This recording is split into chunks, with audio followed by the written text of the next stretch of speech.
Hi, my name is Bella, and I am going to talk to you about the Adivasis in India. Before I get into my presentation, I'm going to just give you a brief overview of what we're going to talk about.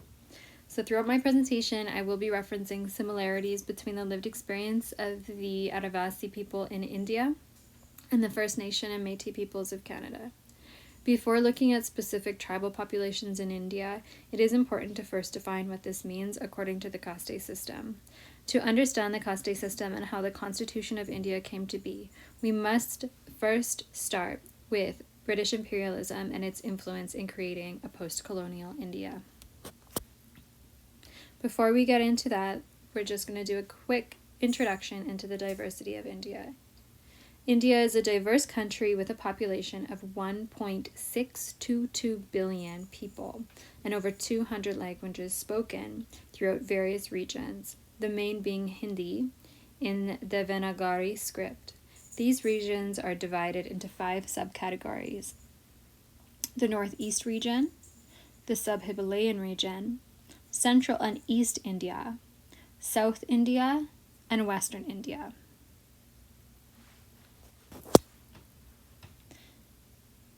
British imperialism began in 1612, where the British Crown colonized India by using the advances of 2 main companies, East India Company and Company rule in India.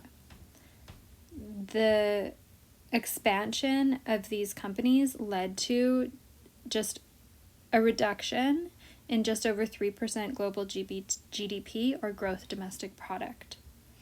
A quote by Shashi Tharoor states, "The British conquest of India was the invasion and destruction of a high civilization by a trading company, East India Company, utterly without scruple or principle, careless of art and greedy of gain, overrunning with fire and sword a country temporarily disordered and helpless, bribing and murdering, annexing and stealing, and beginning that career of illegal and legal plunder which has now gone on ruthlessly for a number of years.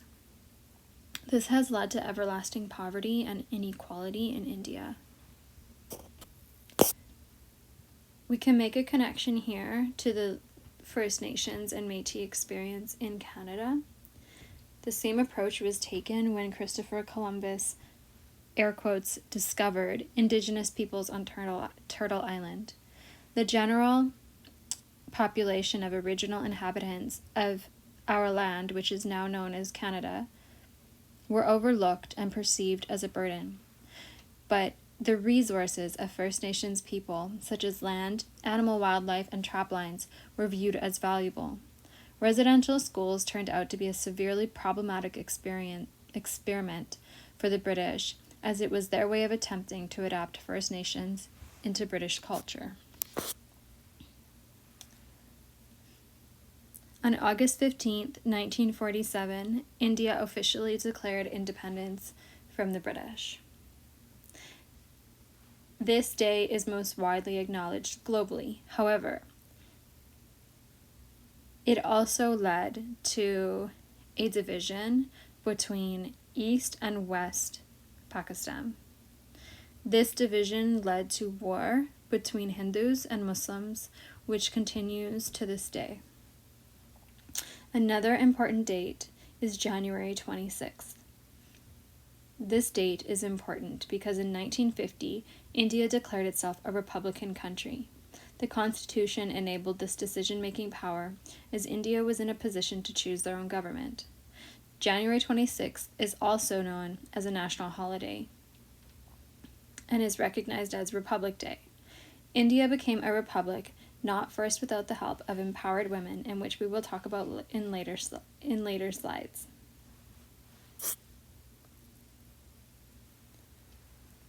Now we will look at the difference between scheduled tribes and scheduled caste.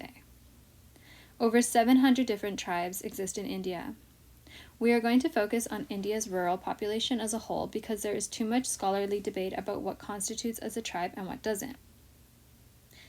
We can see that the scheduled tribes of India, 90% live in rural areas, whereas scheduled caste, the difference between these two is that according to the Constitution of India, written in 1950, only marginalized groups can be considered scheduled caste. They belong to a varna, which means not from the major varnas, as we saw in the first slide in diversity in India. A varna means untouchables or children of God. This means that those people who belong to scheduled castes are generally are pushed into areas of employment that are riddled with disease and unfair working environments and conditions. While India gained independence from Britain, it maintained its mentality and system of governance. The caste system was a result of the British appointing positions of authority to Christians and those belonging to upper caste class.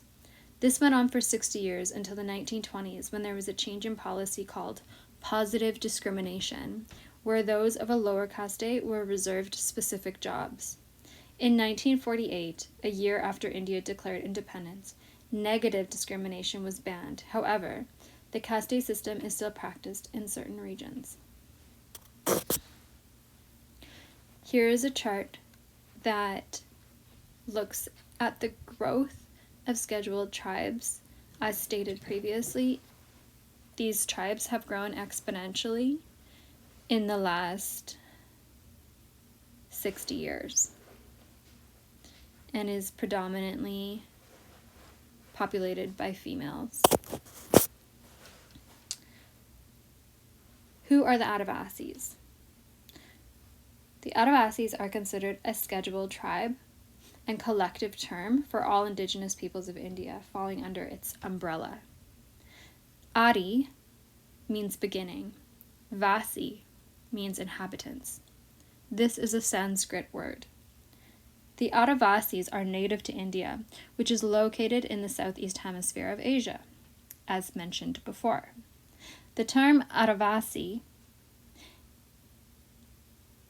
is legal and constitutional in nature, and Adivasis are recognized as such depending on state and location.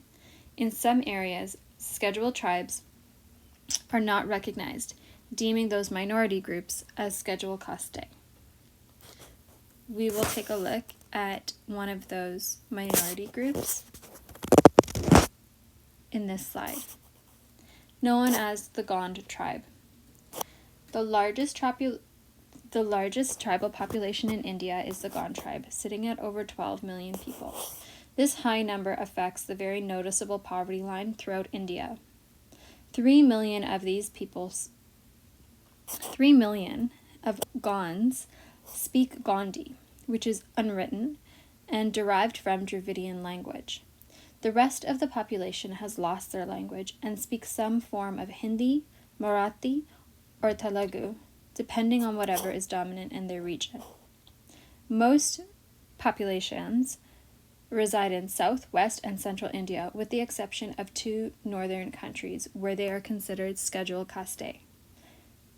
Despite being recognized as scheduled tribe in Uttar Pradesh as of 2007, the Gond tribe continues to face discrimination and oppression due to previous years and common perceptions of them as scheduled caste. In the corner here, we can see a bowl of grains. This bowl of grains is known as kutki. The 2 main staple foods for the Gond tribe are askoro and kutki. Both of these grains are cultivated by the Gonds and have traditionally been so. However, due to climate, it has become more and more difficult for the Gond tribe to produce this life-sustaining food. So they have been forced to relocate to find fertile land where they can grow this grain in situations of survival.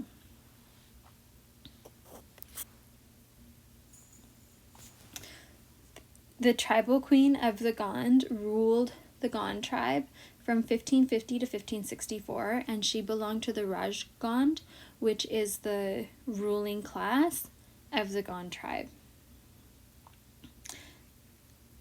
Rani Durgavati died from protecting her kingdom. She was shot by 2 arrows, one close to the ear and then through the neck.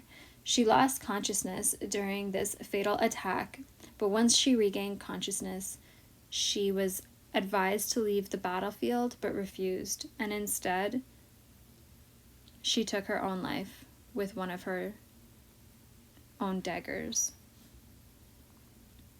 She was a feminist trailblazer for many women to follow. So the fight for rights and freedom. Adivasis are displaced people in India. They continuously face harassment and discrimination. 2 new acts, NRC and CAA, generally serve the purpose to create further divisions between the Adivasis and those belonging to upper caste, as status holds high importance throughout Indian culture. The Adivasis experience similarly to the First Nations and Métis people of Canada with regards to land entitlement and rights to resources. Despite the recognition of First Nations and Métis people in Canada, in Canadian academics, such as the First Nations University of Canada in Regina, and politics, such as the Indian Act, the biannual Missing and Murdered Indigenous Women's Report, just to name a few. However, this inclusion is just the beginning towards truth and reconciliation. In the Constitution of India, Adivasis are recognized as people, but the number of them is equivalent to half that of the entire population of Canada. This kind of poverty doesn't only affect India but the world, which is why recognizing the different kinds of colonialism and colonization is important, because these are not blanketed terms. This is not to discredit the horrific events of the British Crown's greed, but rather to highlight various systems of power and oppression. These are a couple photographs that I took while I was in India. These are 2 of my favorite photos. The first one reads, "Not the struggle of being a woman, but the power of being one." This message, for me, sums up the strength that I experienced while I was in India from the people who I met, from the local people who I met.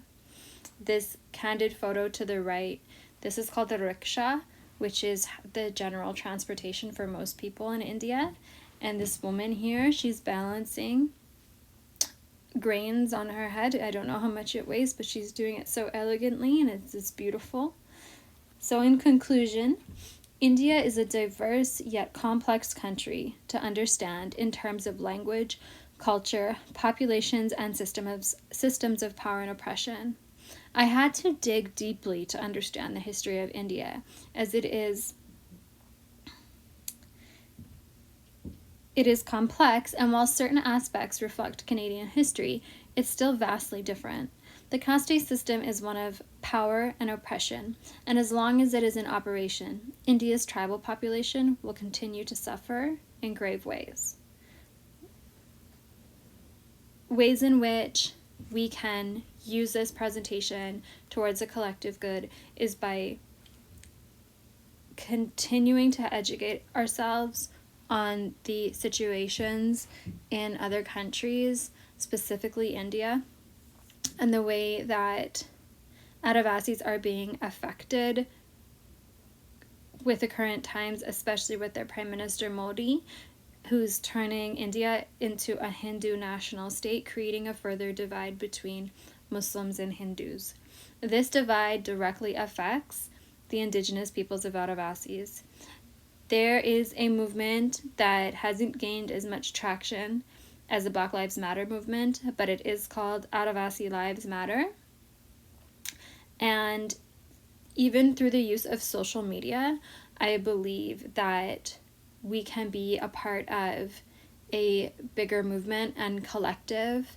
We can see this being done successfully with the attacks again in Gaza, in Palestine, and Israel sending armed forces and occupying land that isn't theirs and further lengthening the apartheid. So because media doesn't always cover the truth, it is up to us as individuals to unpack the truth and fight for justice, not only in our home country, but on a global level. Thank you for listening and watching my presentation, and I hope it inspires you to go out and do good in the world.